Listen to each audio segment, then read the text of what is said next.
하겠습니다. 하나님의 부름을 받은 모세와 아론은 바로 왕 앞에 서게 됩니다. 내 백성을 보내달라. 우리는 우리가 섬기는 여호와 하나님 앞에 가서 예배드리고 절기를 지키기를 원한다라고 얘기했을 때 당연히 바로 왕이 보내줍니까? 안 보내주죠. 오히려 이스라엘 민족에게 더 힘든 노동을 시키게 됩니다. 그래서 애굽에 10가지 재앙이 시작이 됩니다.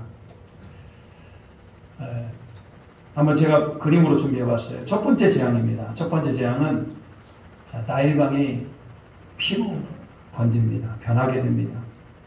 나일강은 애굽의 가장 큰 신이기도 합니다. 애굽에서 풍부한 영양을 공급받았고 마실 물을 얻었고 농사를 지었어요. 근데 그 나일강 물이 피로 변했으니 얼마나 큰 재앙이에요. 그런데 저런 현상을 보고도 애굽의 왕 바로는 마음이 완악하다. 절대로 보내주지 않습니다. 하나님은 나일강이라는 신이 최고의 신이 아니다. 하나님이 그 위에 계시고 하나님이 통치하신다라는 걸 보여주죠. 자, 두 번째입니다. 두 번째 재앙은 그 나일강 물이 맑아지고 나일강에서 개구리들이 막 올라오게 되는데요. 여러분 개구리 참 여러분 좋아하십니까? 근데 개구리가 한두 마리면 괜찮죠. 개구리가 이런 막 수천 수백 수억 마리가 막 저렇게 막 달려오니까요. 밖을 깨도 개구리가 들어가고 잘 때도 개구리가 뛰어다니고 얼마나 이게 참 징그럽고 또 두려운 거 아니겠습니까? 사실 이 개구리라고 하는 것이 우리가 볼 때는 별거 아닌 것 같은데요. 애굽 사람들은 개구리를 참 신성시합니다. 왜 그러냐면 개구리가 알을 낳는 거 보셨습니까? 알을 어떻게 낳습니까? 엄청나게 많이 낳아요. 개구리 알. 그 말듯이 자녀를 그렇게 많이 출생했으면 좋겠잖아요. 농사를 지었는데 그렇게 많은 소출이 있었으면 좋겠잖아요. 그래서 개구리는 이 다산과 풍성한 소출을 상징합니다. 그래서 여러분 애굽에서는 그 개구리도 하나의 신입니다. 신. 참, 그런 거 보면요. 근데 애굽의 신이 오히려 애굽 사람들을 와서 이렇게 괴롭게 하는 겁니다. 하나님이 그 애굽의 신들을 이렇게 주장하셔요. 그래서 오히려 애굽을 지켜주는 게 아니고 애굽을 힘들게 합니다. 세 번째 재앙입니다. 세 번째는 이가 나타나서 사람들을 괴롭게 해요. 사실 여러분 이라고 번역하기보다는 모기로 번역하는 게 훨씬 좋습니다. 온갖 모기들이 막 날아왔어요. 이 백성들은 막 쏘아대기 시작하는데 여러분 모기가 많으면 우리 참 밤에 자기도 어렵잖아요. 이스라엘 백성, 애굽의 백성들은 그 모기로 인하여서 고난을 받게 됩니다. 애굽을 지키는 신이 있었습니다. 그런 해충으로부터 나쁜 것으로부터 지켜주는 애굽의 신이 있었지만 이 모기의 공격에 의하여서 사정없이 애굽 백성들은 고난을 당해요. 이때 바로 왕 앞에 있었던 요술사들이 있었습니다. 나름 악한 영의 영향을 받아서 능력을 행했던 그 요술사들이 뭐라고 얘기했냐면 이는 하나님의 권능입니다. 점점 바로 옆에 있는 신하들, 요술사들이 하나님을 인정하기 시작을 해요. 네 번째 재앙은 파리 재앙입니다. 우리가 봤을 때는 이 파리가 무슨 재앙이 될까? 근데 단순히 우리 돌아다니는 파리가 아니고요. 쇠파리라고 하십니까? 이 파리들, 막 사람을 막 쏘아대는 파리들. 이런 파리들이 나타나서요. 애굽 백성들을 쏘아대기 시작하는데 이것도 엄청난 고난 아닙니까? 이스라엘 백성은 참 희한한 건 뭐냐면 하나님께서 이렇게 보호해주는 은혜가 있습니다. 하나님이 특별한 은혜로 이스라엘 백성들이 살았던 지역이 고센 땅입니다. 파리들이 고센 땅은 들어가지는 못해요. 누가 보호하시기 때문에? 하나님이 다 보호해 주시기 때문에. 사실 이 파리라고 하는 것이 우리가 볼 때는 아무것도 아닌 것 같은데 애굽에서는 저 미천한 저 파리도 신으로 섬겼어요.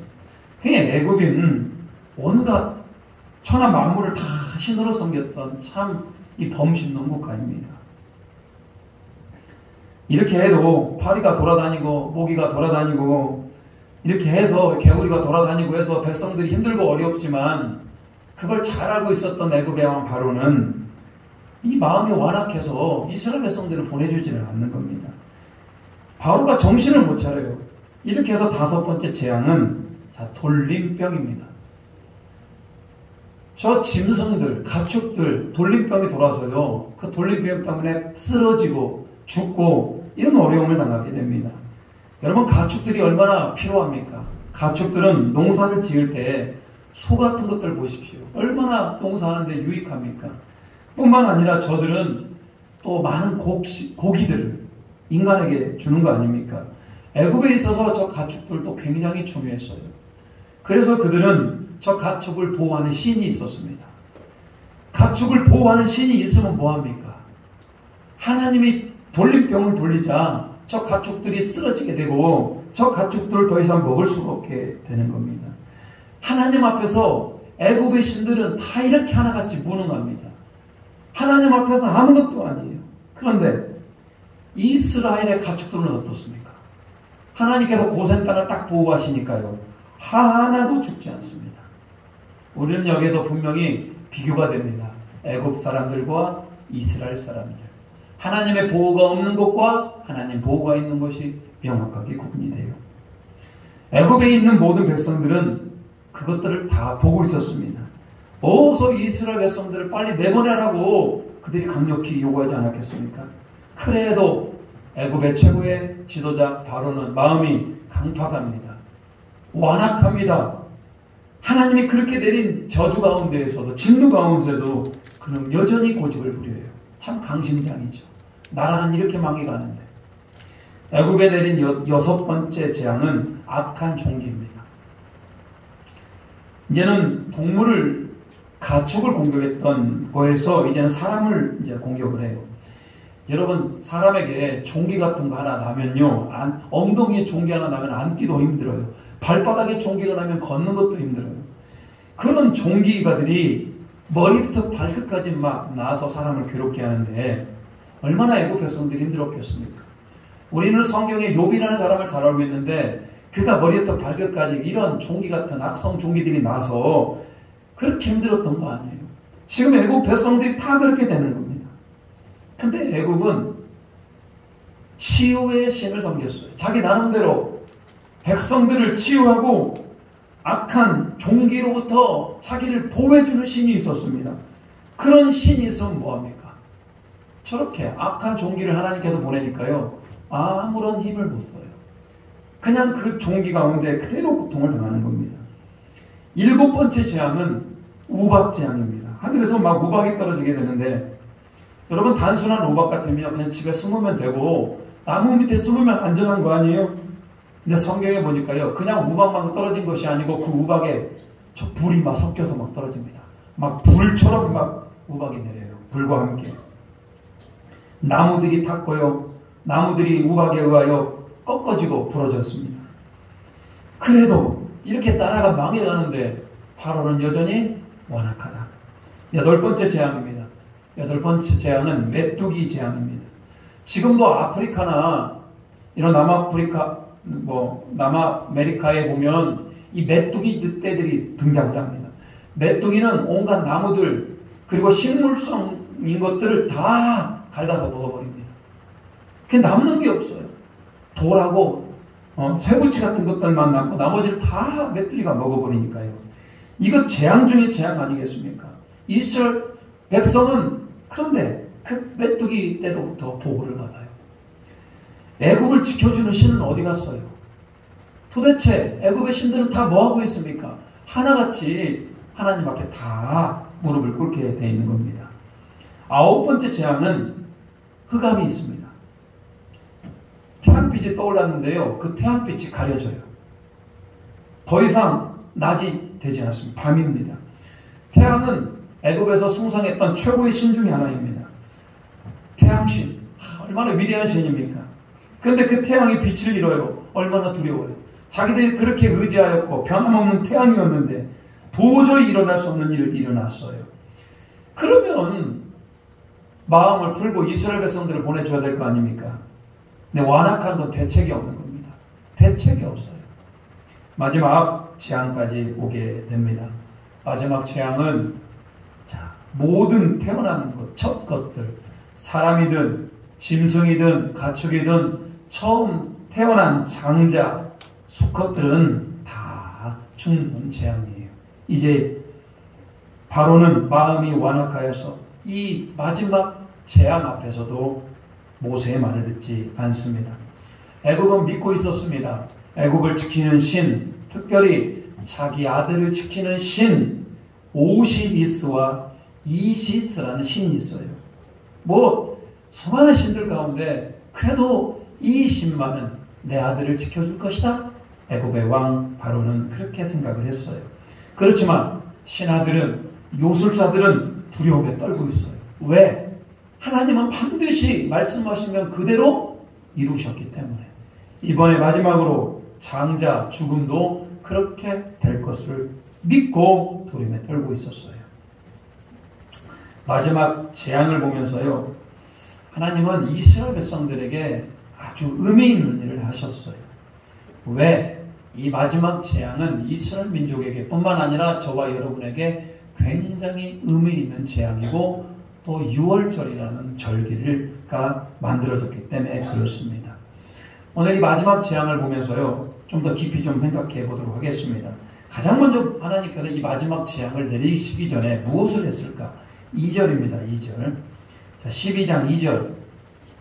하나님이 무슨 일을 했을까? 마지막 재앙 전에. 자, 2절입니다. 이 달을 너희에게 달의 시작, 곧 해의 첫 달이 되게 하고. 이스라엘 민족은 애굽에서 400년간을 포로로 살았습니다. 여러분, 종으로서 400년간을 포로로 사는 것은 이미 애굽에 완전히 녹아져 버린 겁니다. 애굽의 문화와 애굽의 풍습과 애굽의 절기를 지키며 살았죠. 그들은 애굽의 달력을 썼습니다. 근데 애굽의 달력을 쓰고 있는 이스라엘 백성들에게 하나님께서 뭐라고 얘기하느냐? 아니다. 이제부터 너희에게 새로운 달력을 줄 것이다. 오늘부터 1년 첫째 해 1월 1일부터 시작을 하는 겁니다. 유대인들에게 이제 애굽의 역사는 다 지나갔어요. 이제 새로운 역사, 새로운 출발, 하나님의 시간으로 다시 거듭 태어나게 되는 겁니다. 이것으로 봐도요, 하나님께서 지금 위대한 일을 시작하는구나 우리는 직감할 수가 있어요. 여러분, 세계 역사도 그러는 거 아십니까? 예수님이 2000년 전에 태어나셨잖아요. 그 예수님을 태어나는 그 시점을 중심으로 해서 우리가 쓰고 있는 서기 2023년이라고 하는 여러분, 그 날짜를 우리가 계산하고 있습니다. 대단하잖아요? 예수님이 태어난 걸 기점으로 해서 BC와 AD, 기원 전과 기원 후가 구분이 되고 있어요. 세계 역사도 그렇습니다. 오늘 이스라엘 민족에게 하나님께서는 이전에 쓰고 있는 달력을 다 걷어치우고 이제는 새로운 달력, 하나님의 시간으로 새로운 시간을 주고 계셔요. 그 시간은 우리와 같은 봄의 시간이었습니다. 우리나라의 한 3에서 4월 정도의 시간이고 봄이었습니다. 생동감 있고요, 희망이 상징하는 봄과 함께 하나님의 시간이 지금 시작되고 있어요. 하나님께서는 지금까지는 이스라엘 백성들이 고센 땅에 머무르기만 하였습니다. 그냥 고센 땅을 딱 지켜주셨어요. 어떤 재앙이 올지라도 하나님께서 지켜주셨죠. 그렇지만 이 마지막 재앙은 그들이 가만히 있는 것으로 되지 않았습니다. 마지막 재앙은 준비를 해야 됐습니다. 대비를 해야 됐습니다. 하나님 말씀에 순종하는 게 있었어요. 그리고 이 마지막 재앙은 우리에게 더 깊은 의미를 주고 있습니다. 자, 마지막 재앙을 일어나기 전에 이스라엘 민족이 어떻게 준비했는지를 보겠습니다. 5절. 자, 5절입니다. 너희 어린 양은 흠없고 일련된 수컷으로 하되 양이나 염소 중에서 취하고. 하나님께서 마지막 창자 죽음 전에 어린 양을 취하도록 했어요. 근데 이 어린 양은 일련된 수컷 양으로서 흠이 없어야 됩니다. 여러분, 이 양이나 염소는 왜 취한 겁니까? 장자가 죽어야 되거든요. 그런데 그 장자를 대신해서 누가 죽어야 돼요? 어린 양이나 염소가 죽게 되는 겁니다. 어린 양이 피를 흘려야만이 누가 살아요? 이스라엘의 장자들이 살게 되는 겁니다. 그래서 여러분 이 양을 흠없고 1년 된 수컷으로 잘 이렇게 골라서 가져오게 됩니다.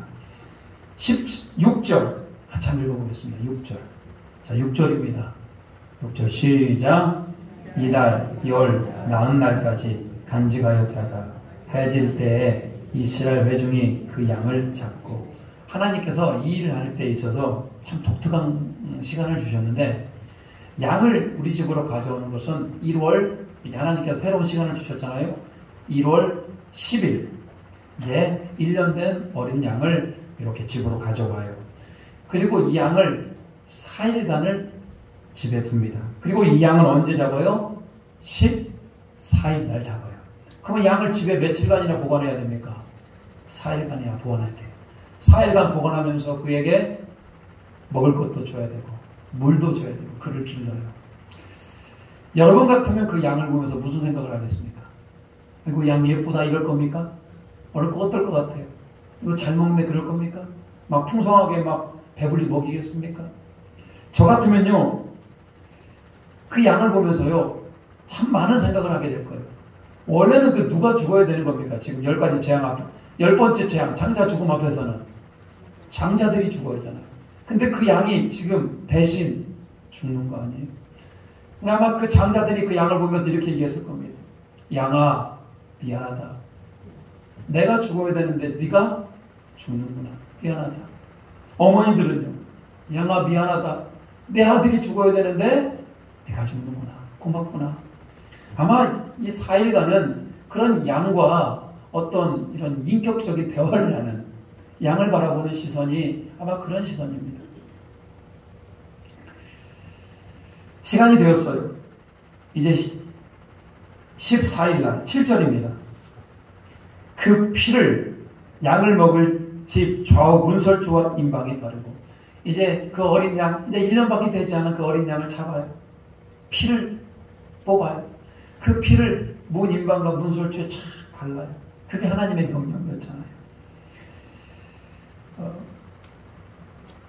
8절. 그 밤에 그 고기를 불에 구워 무기범과 쓴 나물과 아울러 먹되, 그리고 그 고기는 그 밤에 구워서 먹게 됩니다. 그리고 함께 무교병과 쓴 나물도 함께 먹게 됩니다. 자, 11절 한번 볼까요? 11절 같이 읽겠습니다. 시작. 너희는 그것을 이렇게 먹을지니 허리에 띠를 띠고 발에 신을 신고 손에 지팡이를 잡고 급히 먹으라. 이것이 여호와의 유월절이라. 이게 뭐라고? 여호와의 유월절. 그래서 여러분, 여호와의 유월절은 크게 어린 양이 있어야 됩니다. 어린 양을 잡아요. 그리고 그 어린 양의 양고기를 먹어요. 그리고 쓴나물을 먹고, 그리고 무교병을 먹어요. 그리고 허리에 띠를 띠고 신을 신고 지팡이에 잡고 급히 먹어요. 뭐 이런 모든 것들이 어떤 영적인 의미들이 있어요. 무교병은 급하게 애굽에서 나왔다는 것을 상징하고요. 쓴 나물은 애굽에서 힘들고 어려운 노예 생활을 했음을 표현하고 있습니다. 근데 가장 중요한 건 뭐냐면요, 그 어린 양의 피를 볼 때 그 죽음이 어떻게 되는 겁니까? 넘어가는 겁니다. 원래는 장자들이 죽어야 되고, 원래는 이스라엘 민족의 사람들이 죽어야 되는데 누가 대신 죽음으로, 어린 양이 대신 죽음으로 이렇게 죽음이 넘어가게 됩니다. 그때를 하나님은 유월절이라고 하는 절기를 통해서 지키게 했습니다. 자, 하나님은 그분이 말씀하신 대로 그대로 행하십니다. 드디어 이거 14일이 되었어요. 모든 이스라엘 민족들은 어린 양을 잡아서 그 피를 가지고 문 임방과 문설주에 바르며 양고기를 먹으며 무교병을 먹으며 급하게 먹으며 그 밤을 새우게 됩니다. 지새게 됩니다. 애굽에서는 무슨 일이 일어났을까요? 30절. 자, 30절. 네, 같이 한번 크게 한번 읽어보겠습니다. 30절입니다. 자, 시작. 그 밤에 바로와 그 모든 신하와 모든 애굽 사람이 일어나고 애굽에 큰 부르짖음이 있었으니 이는 그 나라에 죽임을 당하지 아니한 집이 하나도 없었음이었더라. 야, 하나님은 정확히 말씀하신 대로 이루었어요. 그 밤에 죽음이 애굽의 모든 가족들을 찾아다니면서 가장 첫 번째 태어난 사람이나 짐승이나 가축이나 첫 것들은 다 사망에 이르게 됩니다. 그렇지만 어린 양의 피를 묻혀놓은 그 집은 죽음이 그냥 그렇게 넘어가게 됩니다. 유월절, 넘을 유, 넘을 월, 죽음이 넘어갔다 이런 얘기예요. 자, 저는 오늘 이 2월절 마지막 절기까지 해서 여러분에게 세 가지를 좀 같이 한번 좀 얘기를 좀 하고자 합니다. 10가지 제안. 오늘 제가 방대한 양입니다만 여러분에게 이 말씀을 한 이유가 있어요. 나일강이 물이 피가 되는 것부터 장자 죽음까지 10가지 재앙의 사건을 보면서 여러분 우리가 깊이 새겨야 될 게 있어요. 첫 번째는 뭐냐면 우리 하나님이 최고의 신이심을 믿고 선포할 수 있는 우리 모두가 되기를 축복합니다. 그 당시 최고의 강대국은 어딘지 아십니까? 애굽이에요. 근데 사람들이 생각하기에 내가 최고의 신이 되는 것은, 최고의 나라가 되는 것은 최고의 신이 우리를 지켜주고 있기 때문에 그렇게 생각했습니다. 그냥 애굽 사람들은 자기들이 섬기는 신이 최고의 신으로 생각합니다. 그런데 생각해 보십시오.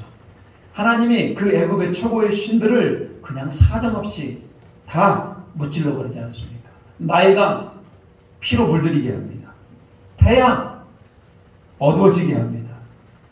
온갖 짐승들 돌림병으로 쓰러지게 합니다. 사람들 종기가 나게 해도 애굽의 신들은 전혀 그들을 지켜주지 못합니다. 심지어는 장자 아무도 못 지켜줍니다. 모든 애굽의 백성들뿐만 아니라 이스라엘 백성들은 이 사건을 통해서 하나님이 최고시구나, 하나님이 최고시구나, 하나님 외에 어떤 신도 없구나, 그들은 그렇게 깨닫게 됩니다. 오늘 마찬가지입니다. 오늘 10가지 재앙을 보면서 여러분, 하나님이 우리 인생에 최고의 자리로 올라가시기를 소망합니다. 근데 여러분, 때로는 여러분 인생에 진짜 하나님이 최고의 자리에 올라 있어요? 하나님의 우선순위예요? 돈 아닙니까? 우리의 가족들과 우리의 자녀들이 더 높이 올라가 있는 건 아니에요? 나의 출세, 나의 성공이 더 높이 올라간 건 아니에요? 나의 건강이 더 높이 올라가는 건 아니에요? 그건 어떻게 비교하면 아냐면 내가 하나님 때문에 포기할 수 없다면, 여러분 내가 하나님하고 비교해서 그것을 포기할 수 없다면 그건 여러분 내 안에서 최고의 위치에 올라 있는 겁니다. 오늘 성경은 정확히 얘기합니다. 세상이 누릴 수 있는 그 어떤 것보다도 하나님보다 높아질 수 없다. 여러분이 가지고 있는 최고의 것, 그거 내려놓고 그 자리에 하나님 올려드리시기를, 하나님이 여러분 인생의 주인 되시기를 간절히 주님의 이름으로 축복합니다. 그런가 두 번째, 오늘 여러분 우리 10가지 재앙으로부터 우리가 깨닫게 되는 건 뭐냐면, 그렇게 10가지 재앙이 몰아침에도 불구하고 하나님이 행하시는 거 보십시오. 하나님의 백성을 지키시고 보호하시잖아요. 고생 땅을 딱 구별하여서 악한 것들이 거기에 더 이상 접근하지 못하게 합니다. 마지막 장자들이 죽을 때 하나님은 그 어린 양의 피로 그 죽음이 넘어가게 해요. 그 누구에게만 일어나는 일이에요. 애국 백성들에게 그런 일이 일어났습니까? 하나님의 백성들과 하나님의 사람들에게만 그런 일이 일어나는 겁니다. 저는 날마다 새벽마다 기도하는 게 있어요. 하나님의 선한 손이 나를 이끌어달라고. 오늘 예배 가운데도 하나님의 선한 손이 우리를 통치하기를 원합니다라고 늘 기도하고 늘 바라고 있어요. 다윗은 그가 인생이 힘들고 어려울 때도 여호와가 나의 목자 되시니 내게 부족함이 없다고 하는 이유는 뭡니까? 하나님이 나의 목자, 곧 나를 인도하시고 나를 보호하신다라고 하는 믿음이 있었기 때문에 그렇습니다. 10가지 재앙으로부터 우리는 분명한 하나님의 보호하심을 느끼게 됩니다. 요한계시록에 보면은 이 10가지 재앙보다도 더 심각한 재앙이 이 땅에 불어닥쳐요. 상상할 수 없는 재앙과 고난과 고통이 몰아오는데 여러분 그때도 하나님의 보호하심이 있어요. 그게 여러분 우리가 얼마나 복받은 자냐 이 말이에요. 세상이 아무리 힘들고 어려워도 우리가 주님 손잡고 일어나시기 바랍니다. 우리는 할 수 있어요. 세상 사람들은 좌절하고 실망하고 자살하고 그럴 수 있어요. 그런데 우리는 누가 이끌어 주신다? 우리 하나님이 이끌어 주십니다. 우리 하나님이 보호해 주십니다. 자, 하나님과 동행하는 은혜가 있기를 축복합니다. 마지막으로 여러분, 오늘 10가지 재앙에 가장 백미라고 그러죠. 하나님이 구원의 은혜가 있어요. 오늘 마지막에 그런 고난 가운데 있었습니다만 사람이 죽지 않았거든요. 근데 마지막 10번째 재앙은 사람이 죽어요. 근데 6월절 어린 양이 대신 죽으니까요. 그 장자들은 살아났어요. 거기에는 단순히 사람이 죽고 살고의 그런 문제가 아니고 사람의 구원의 문제가 여기에 달려있는 겁니다. 어린 양의 피. 여러분 어린 양의 피라고 했을 때 누가 연상이 됩니까? 어린 양의 피? 어린 양의 피? 베드로전서 1장 18절 19절. 베드로 사도는 이렇게 고백을 해요. 그리고 저와 여러분도 이렇게 고백하셔야 됩니다. 너희가 알거니와 너희 조상이 물려준 헛된 행실에서 대속함을 받은 것은 은이나 금같이 없어질 것으로 된 것이 아니요 오직 흠없고 점없는 어린 양 같은 그리스도의 보배로운 피로 된 것이니라. 아멘. 정리해 보겠습니다. 6월절 날 흠없고 1년 된 수컷 그 어린 양 누구를 상징하고 있습니까? 예수님을 상징하고 있습니다. 그 어린 양이 죽어서 장자를 살렸듯이 우리는 누가 죽으셔서 예수님이 죽으셔서 십자가에서 피를 흘렸고 그 피가 내 안에 드리워졌을 때 그 피가 머리부터 발끝까지 예수님의 피가 흐르면 나중에 주님의 심판대 앞에서 그 심판이 우리를 지나가게 됩니다. 여러분 오늘 6월절 절기라고 하는 이게 우리에게 이런 구원을 선물로 주고 있어요. 죽음이 아닌 생명으로, 애굽이 아닌 가나안 땅으로, 지옥이 아닌 하나님의 나라로 인도하는 은혜가 있는 겁니다. 오늘 10가지 재앙은 세상 사람들에게 있어서는요 그야말로 재앙입니다. 처음부터 끝까지 모든 게 다 재앙이에요. 세상 사람들에게는, 하나님 없는 자들에게는 10가지 재앙은 정말로 무서운 재앙이에요. 근데 하나님 편에 서 있는 우리 그리스도 예수를 믿고 그의 자녀된 우리는 10가지 재앙이 아니에요. 그 재앙 가운데 하나님이 우리를 뭐하기 때문에? 보호하시기 때문에. 그 재앙 가운데도 마지막으로는 피해 경 우리를 뭐하시기 때문에? 구원하시기 때문에. 14절입니다. 같이 읽겠습니다. 14절 시작. 너희는 이 날을 기념하여 여호와의 절기를 삼아 영원한 규례로 대대로 지킬지니라. 여러분 이 날을 기념하긴 하는데 어느 정도냐면요 여호와의 절기고 영원한 규례다. 끊어지면 안 됩니다. 이 6월절 어린 양이 죽었던 이 사건이 뭐가 그렇게 중요하길래 영원한 균열, 영원한 규례, 영원한 여호와의 절기가 되었냐고요. 이렇게 중요한 문제는 구원의 문제입니다. 이렇게 중요한 문제는 저와 여러분이 반드시 새겨야 될, 고백해야 될 겁니다. 오늘 여호와의 절기, 어린 양이 죽어서 장자들을 살렸듯이 오늘 예수 그리스도가 죽어서 우리를 살리셨음을 믿고 다시 예수 앞에 나아가는 예수님 우리의 철저히 주인 되시는 우리 모두가 되시기를 주님의 이름으로 축복합니다. 찬양합니다.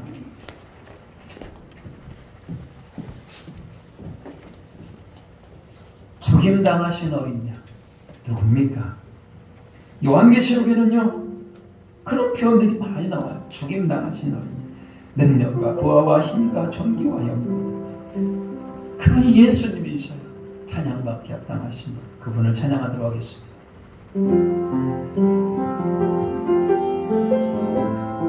이 시간 여러분 우리 마음에 모든 걸 다 내려놓고 그 어린 양 대신 예수님을 다시 한번 우리의 중심에 모셔드리기 바랍니다. 죽임 당하신 어린 양, 모든 족속과 백성과 가운데서 우리를 비로소서 하나님께 드리셨네. 죽임당하신 어린 양, 우리들의 나라와 사랑 쌓아주셨으니 우리는 주와 함께 이 땅에서 다스리네. 아멘 아멘. 죽임당하신 어린 양, 능력과 부활의 힘과 존귀와 영광 찬송 받으시기에 합당하신, 우리 두 손 들고 죽임당하신 어린 양, 죽임당하신 어린 양, 능력과 부활의 힘과 존귀와 영광 찬송 받으시기에 합당하시다. 여러분 우리가 한번 기도합니다. 오늘 10가지 최악으로 여러분 무엇을 느끼셨습니까? 하나님 우리 인생의 최고의 신이십니다. 우리 인생의 최고의 자리를 그분께 맡겨드리시기 바랍니다. 하나님은 하나님의 백성들을 보호하시고 인도하십니다. 하나님 나의 인생을 인도하여 주시옵소서. 우리 자녀들의 인생을 인도하여 주시옵소서. 마지막으로 하나님은 어린 양 예수 그리스도를 십자가에 죽으시고 우리를 구원하신 분이십니다. 십자가의 은혜가 내 안에 넘쳐나게 하여 주시옵소서. 능력과 부와 진 대신 예수님만 높이는 그런 인생 되기를 원합니다라고 이 시간 같이 우리 주여 외치고 기도하겠습니다. 주여, 모든 영광과 능력과 하나님의 능력과 구하심과 존귀와 영광 찬송받기 합당하신 주님을 예배합니다. 주님을 찬양합니다. 주님만 높여주기를 원하오니 주여 우리를 통찰하여 주시고 주여 우리 가운데 은혜의 위엄을 나타나게 하시고 어디 영원한 마음을 나가기를 소망합니다. 그리 하나님 10가지 재앙을 통하여 하나님이 우리 인생의 최고의 자리를 차지하기를 원합니다. 최고의 자리를 넘겨놓습니다. 내 인생의 주인 되어주시고 우리 인생의 주인 되어주시옵소서. 하나님의 백성들을 거룩한 길로 인도하여 주시고 하나님의 그의 나라와 그의 은을 구하는 자가 되기를 소망합니다. 특별히 하나님의 죽임당하신 어린 양 예수님이 우리를 십자가에 죽으시고 우리를 구원하셨음을 우리가 믿고 행하며 그것들을 따라갈 수 있는 우리 모든 분에게 주여 도와주시옵소서. 찬송받다가 시작당하신 우리 주님을 높입니다. 주여 봉차여 주시옵소서.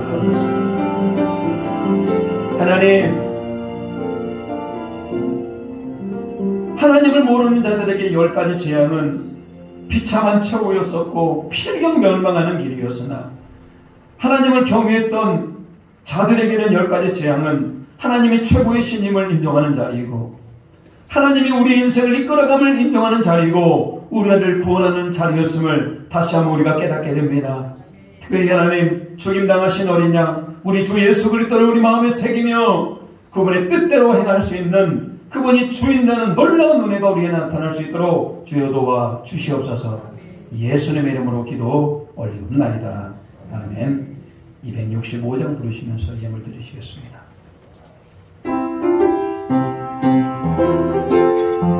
이 시간 우리 박수 치며 찬양하겠습니다.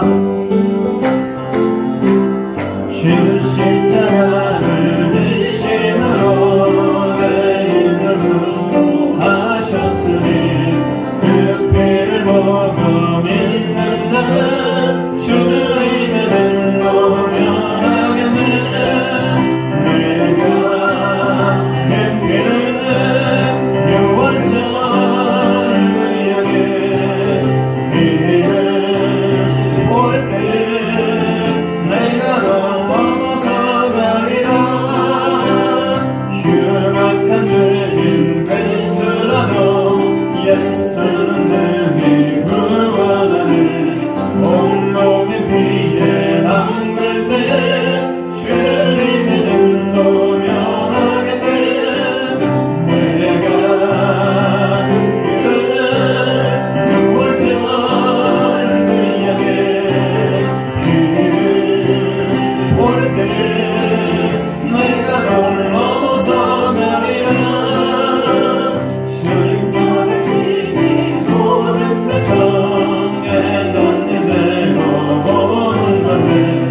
거룩한 주님의 날 이렇게 영광의 예배를 드리게 하심을 감사드립니다. 애굽 백성들에게 내렸던 열재앙 가운데에서도 하나님이 그 백성을 보호하셨듯이 오늘 우리를 보호해 주시고 어린 양의 사건을 통하여 하나님이 그 백성을 살려주셨듯이 우리 주 예수 그리스도의 은혜로 우리를 구원해 주심을 감사드립니다. 그 은혜에 감사하여 우리가 물질을 구별해 하나님 앞에 드리오니 이 물질을 기뻐 받아주시고 이 예물을 드리는 손길 위에 하늘의 신령한 은혜로 이 땅을 살아가면서 기름진 만나로 쓸데없이 재물 흘러가지 않게 하여 주시고 강건하게 지켜주시옵소서. 오직 생명의 복음으로 살아갈 수 있는 우리 모두가 되기를 소망합니다. 오늘도 주신 모든 것들에 감사하며 거룩하신 우리 주 예수 그리스도의 이름으로 기도 올리옵나이다. 아멘. 교회 소식 전하도록 하겠습니다. 자, 오늘 예배에 오신 모든 분들 환영하고 축복합니다. 벌써 이제 오늘이 6월의 마지막 주예요. 시간 참 빠르다고 생각합니다. 갈수록 빨라지는 것 같아요. 다음 주는 7월 2일 맵추 감사주일로 지킵니다.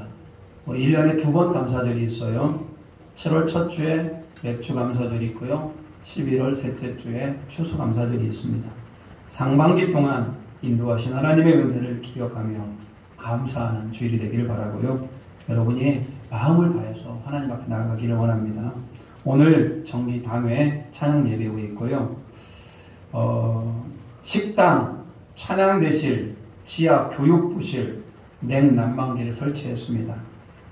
여러분들이 함께 마음을 모아준 것으로 인하여 함께 설치를 했고요. 특별히 이제 식당 냉방기는 2022년 회기 여전도에서 판물하셨고요. 자, 이 냉난방기를 통해서 우리가 더욱더 주님을 예배하며 또 교육하며 찬양할 수 있는 우리가 되기를 바랍니다.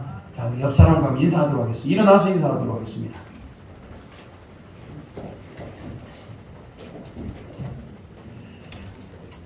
자, 이렇게 하면 인사하겠습니다.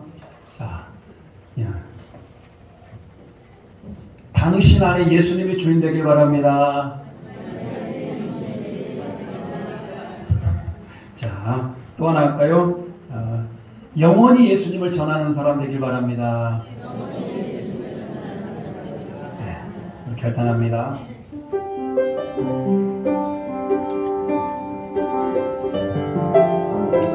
하나님, 이런 교회, 이런 예배되게 도와주시옵소서.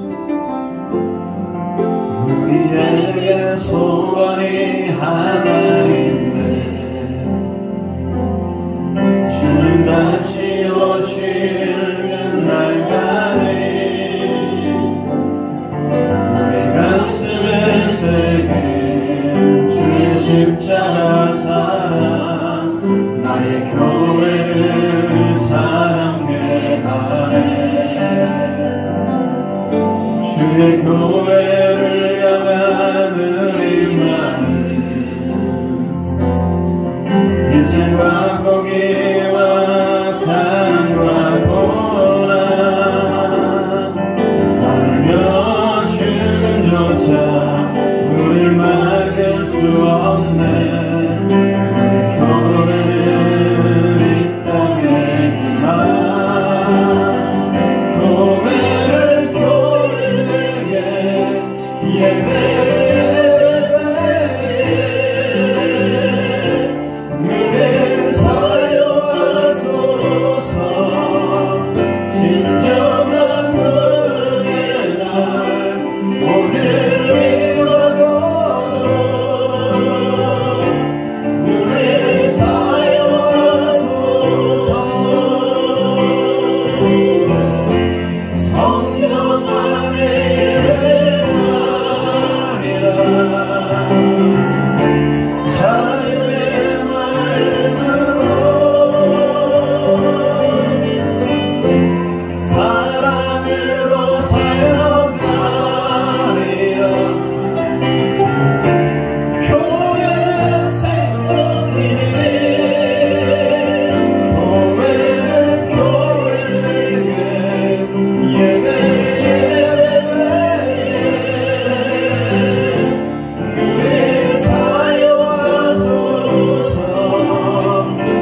우리 하나님의 무한하신 사랑하심과 성령님의 감화감동 역사하는 은총이 오늘 우리 하나님을 최고의 위치로 올려드리며 하나님의 인도함을 받기를 원하고 하나님의 어린 양 되신 예수 그리스도를 믿고 구원받기로 작정하고 확신하는 고개 숙인 모든 에덴의 성도들 머리 위에와 그 가정과 일터 위에 그 자녀들 위에 이제부터 영원토록 함께 하시기를 간절히 축원하옵나이다. 아멘.